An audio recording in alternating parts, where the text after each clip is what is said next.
We're Doug and Mel Ota, and this is our story. We met when I was 16 playing volleyball at the volleyball court.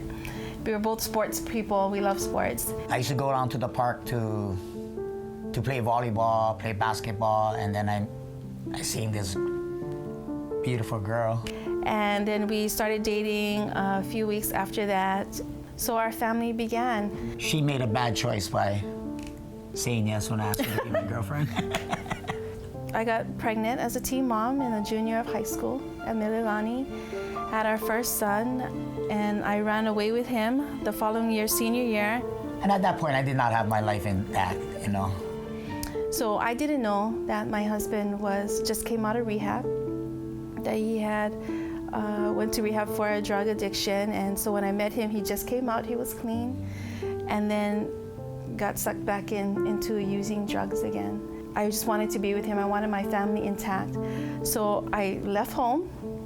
Of course, I'm, still a minor. I left home with my baby son, and I went to live with him in Waipahu. The moves from house to house to house. We'd get a good house, we're renting, and then we cannot pay the rent. Evicted, move, evicted, move, evicted. We had nothing. We had hardly any food in the house because we were just broken. We didn't even have diapers for my son. We had to borrow diapers from the neighbor. My son didn't even have formula. We would get whole milk and just water it down. We didn't have anything. We're teen parents, and so we were pretty desperate, and we're trying to cope in our own ways, trying to bury the pain and the misery that's been going on with alcohol, drugs, or just trying to forget how bad we are, and there was no hope. And then once I started smoking ice, Doug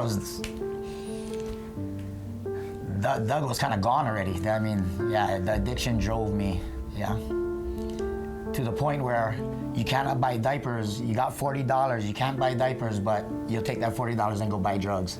Yeah, I was introduced to God, but never grasped it. Never knew God loved me, I just knew it. Unless I quit drugs, it wasn't gonna get better. I set up a tripod and I videotaped myself crying to the camera, and crying to God.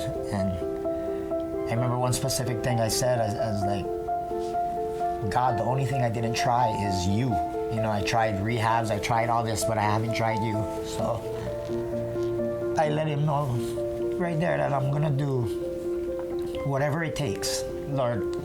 Whatever it takes, I'm gonna follow you to the ends of the earth.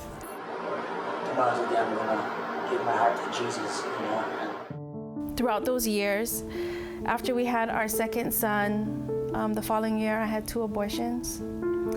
And that really took a toll on me because I never thought I would have an abortion. But because I felt so pressured, I just didn't want to be having more kids and just being desperate and having to depend on the welfare and having to depend on other people to house us. I just felt like I was put in a corner. But she never left, she never stopped loving me, even though I was unlovable, Friday's his payday. Fridays he's out.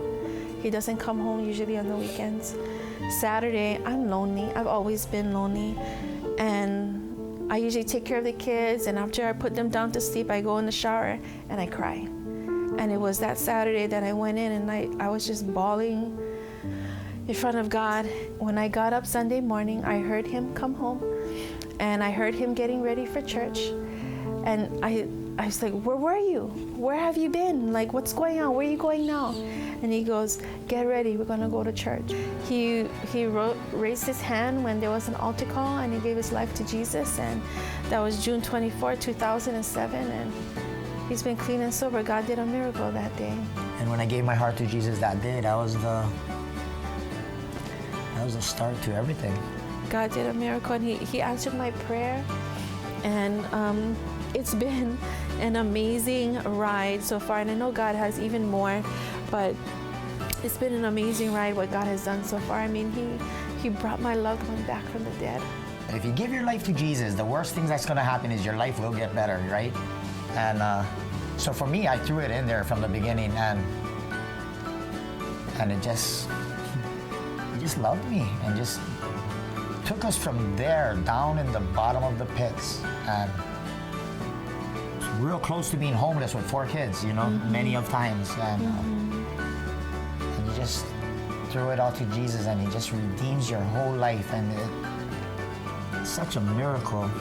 We tried to do everything in our own way, in our own strength, in our own wisdom, and it wasn't until that fateful weekend in June 24, 2007, when we both surrendered to God in our own ways too, that God came and He did a miracle in our lives. I mean, a miracle, because a miracle is defined as